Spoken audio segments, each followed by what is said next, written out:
The planet Cryo 7 had seemed beautiful when they first landed. White mountains stretched across the horizon like sleeping giants. The sky was pale blue, almost silver, and two small suns hung low near the edge of the world. The air was cold but calm. Everything was peaceful. Commander Valith had checked the weather patterns 3 times before approving the northern expedition. She was careful by nature. Her species, the Silthani, lived for hundreds of years, and they did not take unnecessary risks. The data showed no major storms for at least 20 days. They had plenty of time to study the ancient ruins buried in the ice. The expedition team was small but diverse. Valith led 7 beings from 4 different species. There were 2 Marani geologists named Grundok and Thisser. They were massive creatures, nearly 3 meters tall, with bodies made of living silicon. They moved slowly, like walking mountains, and they rarely spoke. But when they did speak, everyone listened. The team also included a Keth navigator called Illumin. The Keth were beings of pure light, held together by special containment suits. Illumin floated rather than walked, and its voice sounded like wind chimes in a soft breeze. 2 junior Silthani researchers, Kalith and Sorvin, completed the scientific team. They were young by Silthani standards, barely 80 years old, and this was their first major expedition. And then there was the human doctor. Marcus Chun was 34 years old. He had brown skin, black hair that was starting to show gray at the edges, and tired eyes that had seen too many late nights of research. He was listed as a cultural liaison in the official documents. Everyone knew this was not the real reason he was there. The Galactic Cooperative had rules. After the Treaty of Neutral Grounds, every multi-species expedition required at least 1 human observer. Nobody really understood why. Humans were newcomers to the galactic community. They had only discovered faster-than-light travel 60 years ago. They were practically children compared to species like the SYL-TAN. Marcus did not mind being the outsider. He was used to it. He kept to himself, took careful notes, and tried not to get in anyone's way. The Silthani researchers mostly ignored him. The Marani found him too small to notice. Only Illumin seemed interested in him, often floating nearby and asking strange questions about human customs. On the 3rd day of the expedition, Marcus noticed something wrong. He was standing outside the camp, looking at the western sky. The clouds there looked different. They were darker, heavier, moving faster than they should. He had grown up in Minnesota, a cold place on Earth, and he knew what dangerous weather looked like. This looked dangerous. He walked to Commander Valith's tent and requested permission to enter. She was studying ancient maps on a holographic display, her crystalline scales shimmering with soft blue light. The Silthani were beautiful creatures. Their scales changed color based on their mood and health. Blue meant calm. Green meant curious. Gray meant cold. "Commander," Marcus said carefully, "I think we should check the weather satellites again." Valith did not look up from her work. "The weather is stable, Dr. Chun. I verified it this morning." "With respect, those clouds to the west look like a storm front. A big one." Now she looked at him. Her large eyes, silver with vertical pupils, studied him with mild annoyance. "Dr. Chun, I have 200 years of experience reading planetary weather systems. Cryo 7 has predictable patterns. There will be no storm for at least 17 more days." Marcus wanted to argue. Every instinct in his body was screaming that something was wrong. But he was just the human observer. He had no authority here. He nodded politely and left her tent. He went back to his own small shelter and began quietly packing emergency supplies. The storm hit 4 hours later. It came without warning, without mercy. One moment the sky was pale silver. The next moment it was black. The wind arrived like a living thing, howling and hungry. It tore through the camp with the force of a freight train. Temperature readings dropped so fast that the monitoring equipment could not keep up. -20, -30, -40. The numbers kept falling. The emergency shelter, a thin membrane dome designed by Sylphani engineers, began to shake. It was supposed to withstand extreme conditions. It lasted 14 minutes before the wind ripped it apart. Marcus watched it fly away into the white darkness like a dying bird. Commander Valus stood in the center of the camp, trying to give orders. But her voice was getting slower. Her scales were turning gray, then darker gray. The Sylphani were cold-blooded. They depended on external heat to keep their bodies functioning. Without warmth, they simply shut down. The two junior researchers had already collapsed. Keleth and Sorvin lay in the snow, their scales almost black, barely breathing. The Morani geologists were struggling too. Ice was forming in the cracks between their silicone plates. Their joints were grinding, freezing solid.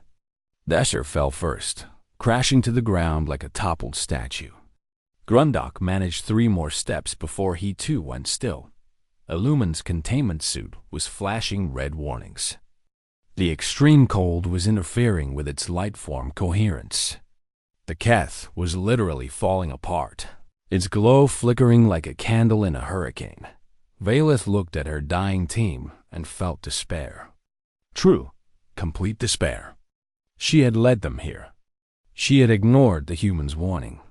Now they would all die on this frozen world, and it was her fault. Then she saw movement. The human was still standing. Not just standing, moving. He was pushing through the wind that had knocked everyone else down. His small, soft body should have been the first to fail. Instead, he was walking toward the supply crates with determined steps. How? Valeth whispered. Her voice was barely audible, her throat muscles slowing down. Marcus did not answer. He could not hear her over the screaming wind. He grabbed a supply crate and began dragging it toward a rock formation nearby. His breath came out in huge white clouds. He was breathing out warm air, visible proof that heat was somehow still flowing inside him. Valeth watched him work. And in her fading consciousness, she realized something that her 200 years of experience had never taught her. Humans were different. Humans did not stop when the cold came. Humans burned. Keleth was dying, and she knew it. Her scales had turned completely black. She could not feel her limbs anymore. Her heart, a complex organ with 3 chambers, was beating slower and slower. 4 beats per minute. 3. 2. Her thoughts were becoming simple and scattered, like leaves blowing away in the wind. She remembered her training. Sylphani biology required external heat. Without it, their bodies entered a shutdown state. It was supposed to be a survival mechanism, a way to conserve energy until warmth returned. But the shutdown had limits. If the cold lasted too long, the shutdown became permanent. Death. Through her dimming vision, Keleth saw something impossible. The human was moving through the storm like it was nothing. Not struggling, not slowing down. Moving with purpose and strength. His small body, covered in simple fabric clothing, should have frozen solid by now. Instead, he was working. She tried to understand what she was seeing. Her scientific mind, even in its failing state, reached for an explanation. Then she remembered something from her xenobiology classes. A single word that she had dismissed as unimportant when she first learned it. Endothermic. Humans were endothermic. They generated their own body heat through constant internal chemical reactions. Their bodies burned fuel every second of every day, turning food into warmth. They did not need the environment to keep them warm. They made their own warmth. At the time, Keleth had thought this was inefficient. Why waste so much energy on heat production? Cold-blooded species like the Sylphani were much more efficient. They could go weeks without eating. They could slow their metabolism to almost nothing. Now, watching the human drag supplies through a killing storm, Keleth understood the truth. Efficiency did not matter when the universe was trying to kill you. What mattered was the ability to keep going. And humans could keep going when everything else stopped. Marcus Chun did not know that the young Sulthani researcher was watching him. He did not know that his actions were being analyzed by a dying scientist. He only knew that he had work to do. The rock formation he had spotted was not perfect, but it was something. 3 large boulders had fallen together long ago, creating a small sheltered space between them. The wind still howled overhead, but down in that space, it was slightly calmer. Slightly was enough. He dragged the supply crate into the shelter and went back for more. The wind hit him like a wall each time he left the rocks. The cold bit into his exposed face, his hands, his neck. It hurt. It hurt badly. But pain was just information. Pain told you that you were still alive. He found a lumen first. The Keth's containment suit was lying in the snow, its lights barely flickering. Marcus picked it up carefully. The suit was lighter than he expected. Inside, the light being was just a faint glow, a candle flame about to go out. "Hold on," Marcus said. He did not know if the Keth could hear him. He carried the suit to the shelter and placed it in the most protected corner. Next came the Sulthani. Commander Valeth had fallen near her destroyed tent. Her scales were gray-black, and she was not moving. Marcus checked for a pulse. He found one, barely. He lifted her over his shoulder and carried her to the shelter. She weighed almost nothing. Sulthani had hollow bones, like birds, and Sorvin were next. The 2 young researchers had fallen close together, perhaps trying to share body heat. Marcus felt a strange sadness at that. They had tried to help each other. They just did not have any heat to share. He carried them one at a time to the shelter. 4 trips through the storm. 4 trips through wind that could knock down a Morani. His legs were burning. His lungs were burning. But he kept moving. The Morani were the real problem. Grundok and Desser weighed over 500 kilograms each. Marcus could not carry them. He could not even drag them. He stood in the storm, looking at their frozen bodies, and felt desperation rising in his chest. Then he remembered the emergency. Sleds in the supply crates. He ran back to the shelter, his feet punching through the snow. He found the sleds, thin sheets of heat-resistant material designed for moving equipment. He dragged them back to the Morani, and somehow, through a combination of leverage, desperation, and pure stubborn refusal to give up, managed to roll each of them onto a sled. Dragging 500 kilograms through a blizzard was not possible. Marcus knew this. His body knew this. But his body did it anyway. He pulled on those sleds with everything he had, screaming into the wind, his muscles tearing, his heart pounding so hard he thought it might explode. When he finally got both Morani into the shelter, he collapsed against the rock wall and could not move for several minutes. His hands were shaking, not from cold, but from exhaustion. He looked at them and saw that 3 of his fingers were turning white. Frostbite. He would probably lose them. The thought floated through his mind and drifted away. It did not matter right now. What mattered was that everyone was in the shelter. What mattered was the next step. Callus was still conscious, barely. She watched the human sit up, take a deep breath, and start unpacking the supply crates. His movements were slower now, but they did not stop. He found emergency heat packs and activated them, placing them against the bodies of the fallen crew. He found thermal blankets and wrapped them around the Sulthani. "Why?" Keleth managed to whisper. Her voice was so quiet that it should have been lost in the wind. But the shelter blocked enough noise that Marcus heard her. He looked at her with his strained round eyes, his face red from cold, his breath still coming out in white clouds. "Why what?" he asked. "Why are you doing this? You could save yourself." Leave us. Find shelter alone. Marcus seemed confused by the question. He was quiet for a moment, as if trying to translate something complex into simple words. "You're my crew," he finally said.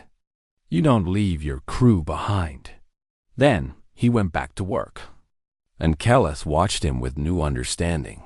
Humans were not just endothermic. They were something else, something that the galaxy had never seen before. The shelter between the rocks was not enough. Marcus knew this within minutes of getting everyone inside. The wind still found ways through the gaps. The temperature was still dropping. The emergency heat packs were helping, but they would not last more than a few hours. He needed to build something better. He stood at the entrance of the rock shelter and looked out at the storm. Snow was falling so thick that he could not see more than 2 meters ahead. The wind was a constant scream, a sound so loud that it became almost silent, like white noise filling every corner of his mind. Marcus stared at the snow piling up around the rocks. Back on Earth in Minnesota, his grandfather had taught him something important. Snow was not just frozen water. Snow was full of tiny air pockets. Air was a poor conductor of heat. That meant snow could actually keep you warm. It sounded crazy. Using the thing that was killing you to save your life. But that was exactly what humans had done for thousands of years. He started digging. His hands were already damaged from frostbite, but he ignored the pain. He scooped snow into piles, packing it tight against the gaps between the rocks. Layer by layer, he built walls where there had been only open space. The wind, which had been cutting through the shelter like knives, began to slow. Then it stopped completely. Inside the shelter, the temperature started to rise. Commander Valeth had regained partial consciousness. Her scales were still dark gray, but there was a faint blue tinge returning at the edges. She watched the human building walls of snow with complete confusion. "What is he doing?" She whispered to no one in particular. Kelleth, who was slightly more recovered, tried to explain. "He is using the snow as insulation. The air pockets in the snow trap heat. It is actually quite logical." "It is insane," Valeth said. "He is building a house out of the enemy." But she watched him work, and she could not argue with the results. The shelter was getting warmer. Her body was slowly waking up. Marcus did not stop with the walls. Once the gaps were sealed, he started cutting blocks of hard-packed snow from a nearby drift. He carried them back to the shelter and stacked them around the entrance, creating a small tunnel that bent at an angle. Cold air, which was heavier than warm air, would sink down and flow out of the tunnel. Warm air would stay trapped inside. That it was not a Silthani emergency dome. It was not Marani engineering. It was something much older and much simpler. It was a snow cave, built with bare hands and desperate determination. When the structure was complete, Marcus crawled inside and collapsed against the wall, breathing hard. His entire body was shaking now. He had burned through enormous amounts of energy. His muscles were screaming. His vision was getting blurry, but the shelter was warm. Relatively warm, at least. The temperature inside had risen to about -10 degrees. That was still freezing by most standards, but it was survivable. It was enough. Now he needed fire. Marcus crawled to the supply crates and started searching. He found emergency rations, medical kits, tools, and communication equipment that was completely useless in the storm's interference. He found chemical heat packs, but they were already being used on the crew. He needed something more. At the bottom of one crate, he found what he was looking for. Emergency fuel cells designed to power small equipment. And a plasma lighter, a simple tool used for welding repairs. Fire. Humans had been making fire for hundreds of thousands of years. It was the first great technology, the invention that separated humans from all other animals on Earth. Fire gave warmth. Fire gave light. Fire gave hope Marcus gathered the fuel cells and placed them in a small pit he dug in the snow floor. He lined the pit with pieces of thermal blanket material, creating a reflective surface that would bounce heat back into the shelter. Then he used the plasma lighter to ignite the fuel. The flame was small at first, blue and orange, dancing in the still air of the snow cave. Marcus fed it carefully, adding more fuel, adjusting the airflow. Slowly, the flame grew stronger. Heat began to radiate through the shelter. The Silthani were the first to respond. Their scales, which had been black and gray, began to show hints of color. Dark green at first, then lighter green, then touches of blue. Their bodies were waking up, their metabolisms restarting. Sorvin opened his eyes and gasped. He saw the fire and stared at it like it was a miracle. "Fire," he whispered. He made fire. The Marani were slower to recover. Their silicon bodies took longer to warm up. But even they began to show signs of life. The ice that had formed in their joints was melting. Slow grinding sounds filled the shelter as their bodies thawed. Illumin's containment suit was glowing brighter. The Keth's light form was stabilizing, pulling itself back together.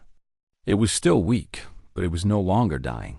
Marcus sat by the fire and watched his crew come back to life. His hands were hurting badly now. The frostbitten fingers had turned from white to a disturbing gray-purple color. He would definitely lose at least 2 of them. Maybe more. He did not care.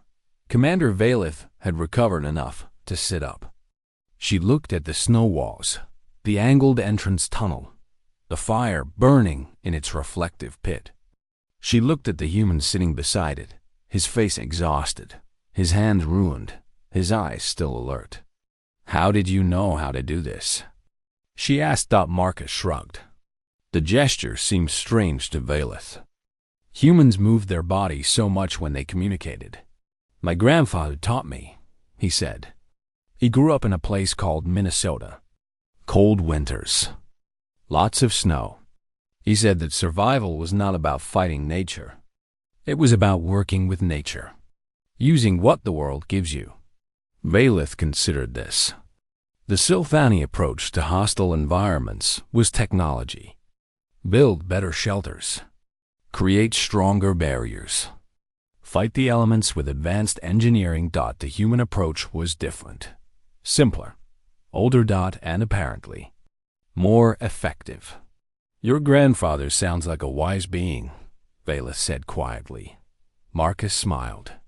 It was a small smile, tired and sad. He was. He died 10 years ago. But he taught me everything I needed to know. Outside, the storm continued to rage. Inside the snow cave, beside a small fire, 7 beings huddled together and waited. They were still alive, because one human had refused to let them die. The storm did not stop. Hour after hour, it howled outside the snow cave, shaking loose powder from the ceiling, reminding them that death was still waiting just beyond the walls. Marcus checked his chronometer. 6 hours since the storm started. 6 hours, and there was no sign of it ending. He looked around the shelter at his crew. They were all conscious now, which was good. But they were weak, exhausted, and afraid. The Silthani huddled together near the fire, their scales showing the pale blue of stress and uncertainty. The Marani sat like statues against the far wall, their massive bodies still stiff from the cold. Illumin floated in the corner, its light form dim but stable. They needed more than warmth. They needed food. They needed hope. Marcus opened the emergency ration containers and examined what they had. Standard Galactic Cooperative supplies. Nutrient paste in tubes designed to provide complete nutrition for most known species. Water purification tablets. Energy supplements. Enough for 3 days if they rationed carefully. But the food was cold. Marcus remembered something his mother used to say. Cold food fills the stomach. Warm food fills the soul. He found a small metal container in the supply kit and filled it with nutrient paste. Then he held it over the fire, warming it slowly, stirring it with a piece of equipment that he had cleaned carefully. The paste began to steam, releasing a faint smell that was not exactly pleasant, but was unmistakably warm. Caleth watched him with curiosity. "What are you doing?" "Heating the food," Marcus said. "Warm food will help your bodies recover faster. The heat will spread through your system from the inside." "That seems inefficient," Sorvin said. His voice was weak but recovering. "Why not simply consume the nutrients and warm ourselves by the fire?" "Trust me," Marcus said. He brought the warm nutrient paste to Commander Valeth first. She was the leader, and she was still the weakest. Her body had been in shutdown mode the longest. He helped her hold the container and guided it to her mouth. Valeth took a small sip. The warm paste flowed down her throat and into her stomach. From there, the heat spread outward, reaching parts of her body that the fire could not touch directly. Her internal organs, her blood vessels, her brain, her scales flickered. Gray to green to blue. Her eyes widened. "Oh," she said softly. "Oh, that is extraordinary." Marcus smiled and moved to the next crew member. One by one, he fed them. He heated the nutrient paste in small batches, making sure each serving was properly warm but not hot enough to burn. He paid attention to each species' needs. The Sylphani needed the warmest food because their internal temperature had dropped the most. The Marani needed larger portions because their silicon bodies required more energy to restart. Illumin could not eat solid food, but Marcus found a way to heat the energy supplements until they released warming vapor that the Keth could absorb. The process took almost 2 hours.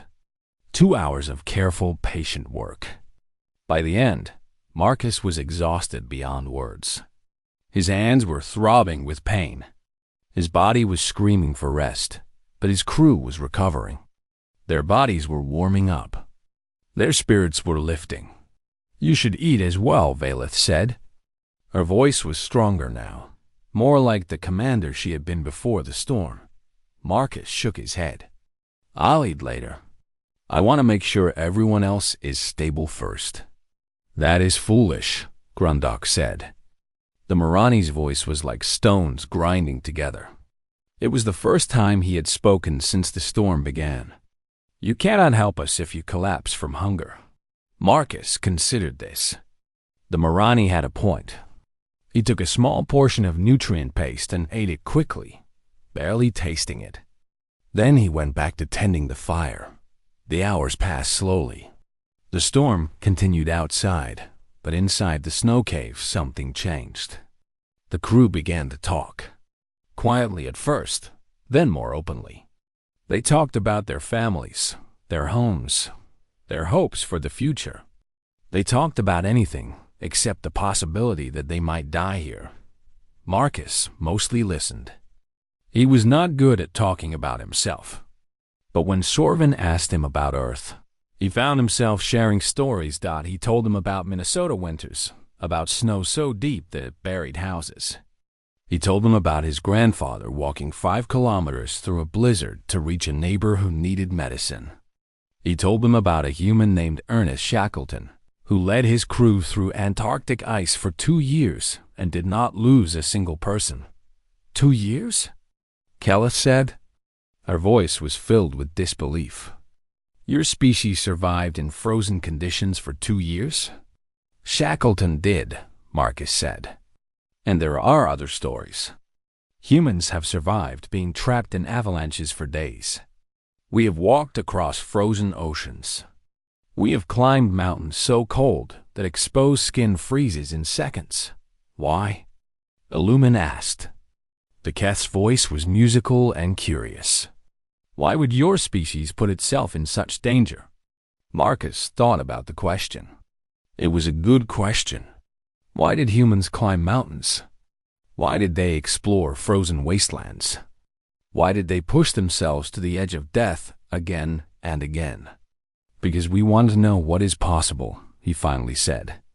We want to find the limits and then push past them. We want to prove that the universe cannot break us." The crew was silent for a long moment. Then Velis spoke, her voice quiet but clear. "I thought humans were the weakest species in the Galactic Cooperative. Your bodies are soft. Your lives are short. You have no natural weapons, no armor, no special abilities." She paused, her silver eyes reflecting the firelight. "I was wrong. I understand now. Your strength is not in your bodies. It is in your refusal to give up. It is in your willingness to suffer for others. It is in your stubborn, impossible belief that you can survive anything." Marcus did not know what to say. He had never thought of himself as strong. He was just doing what needed to be done. He added more fuel to the fire and checked on each crew member one more time. Then, finally, he allowed himself to close his eyes. He did not sleep deeply. Part of him stayed alert, listening for changes in the storm, watching the fire, ready to act if anything went wrong. But for a few hours, he rested, and the crew of the Cryo 7 expedition survived another night. The storm broke after 31 hours. Marcus was the first to notice. He had been sitting by the fire, adding fuel in small amounts, keeping the flame alive through the endless night. The wind outside had been a constant scream for so long that it had become background noise. When it finally began to fade, the silence felt strange, almost frightening. He crawled to the entrance tunnel and looked outside. The sky was clearing. The two small suns of HFY were rising, casting pale golden light across a transformed landscape. Snow covered everything. The boulders that had saved their lives were buried up to their tops. The remains of their camp were completely invisible, lost somewhere beneath meters of white powder. But the sky was clear. The wind was calm. The storm was over. Marcus crawled back inside and looked at his crew. They were all awake, watching him with hope and fear in their eyes. "It's over," he said. The storm passed. For a moment, nobody moved.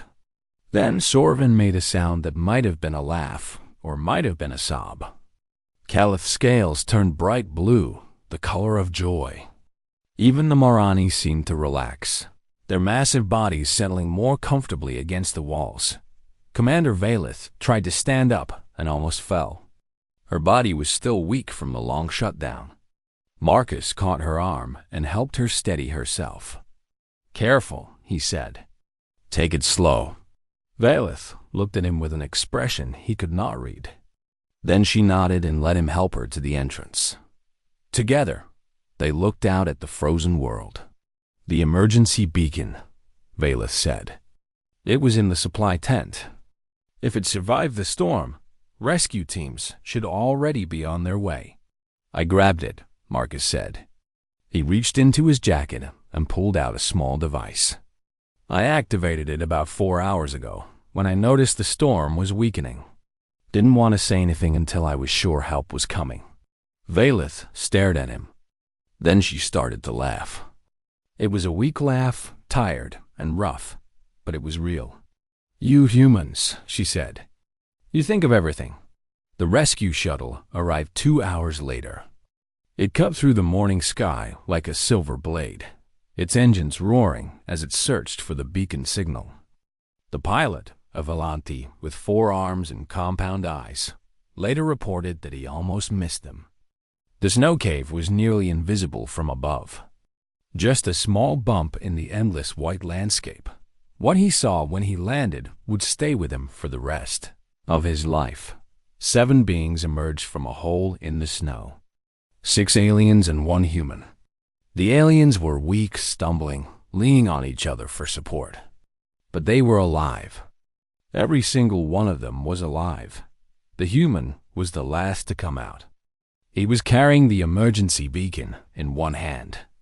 His other hand was wrapped in bloody bandages.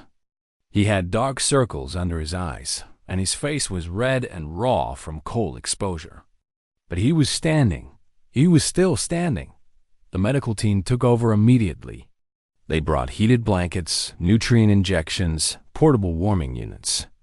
They loaded the crew onto stretchers and carried them to the shuttle. The Marani required a cargo lift because of their size. The Keth's containment suit was placed in a specialized holding unit to stabilize its life form.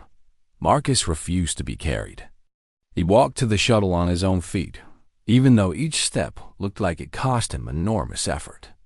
The medics tried to argue with him. He just shook his head and kept walking. On the shuttle, a medical officer examined his hands and gave a grim report. 3 fingers would need to be amputated. Frostbite had killed the tissue beyond any possibility of recovery. Marcus listened to this news with a calm nod, as if he had known it all along. "Small price," he said quietly. The formal inquiry took place 3 weeks later, after everyone had recovered. The Galactic Cooperative Board of Inquiry convened on Station Tellerus to investigate the Cryo 7 incident. They wanted to know what had happened. How had a routine expedition nearly ended in disaster? How had 7 beings survived a storm that should have killed them all? Commander Valith gave testimony for over 4 hours. She described the failure of the weather prediction systems. She described the rapid onset of the storm. She described the collapse of her crew as the cold overwhelmed their biological systems. And then she described what the human had done. She told them about the snow cave, about the fire, about the warm food and the careful rationing and the constant, tireless attention. She told them about Marcus carrying her through the blizzard when she could not walk. She told them about him dragging 500-kilogram Marani on emergency sleds through hurricane-force winds. The board listened in silence. Finally, the lead investigator, an ancient Keth elder whose light form shone with deep golden wisdom, asked the question that everyone wanted answered. "Commander Valith, in your professional opinion, how did Dr. Chun accomplish what he accomplished? What enabled a single human to save 6 aliens in conditions that should have been fatal for all of you?" Valith was quiet for a long moment. Her scales shifted through several colors before settling on a deep, thoughtful blue. "We are a spacefaring civilization," she said at last. "The Silthani, the Marani, the Keth, and all the other species of the Cooperative. We have conquered faster than light travel. We have built stations that orbit black holes. We have engineered entire worlds. We believe we have mastered the universe." She paused. Her silver eyes looked at something far away. "But when the cold came for us, we laid down to die. Our advanced technology failed. Our superior biology failed. Our 200 years of experience failed. We simply stopped." She turned to look at Marcus, who was sitting quietly in the gallery, his bandaged hands resting in his lap. The human did not stop. The human built shelter with his bare hands. He kindled fire from emergency supplies. He warmed our food and fed us like children. He told us stories to keep us hopeful. He refused to let the universe win. Her scales flashed bright blue, then settled into something deeper. Something like reverence. That is what humans are. They are not the strongest species. They are not the fastest or the smartest or the longest lived. They are the species that looks at an uncaring cosmos and says no. They are the species that refuses to accept defeat even when defeat is certain. She stood up from her chair and faced the board directly.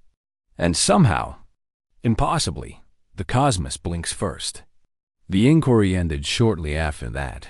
Dr. Marcus Chun was awarded the Galactic Cooperative Medal of Exceptional Service, the highest honor available to a civilian.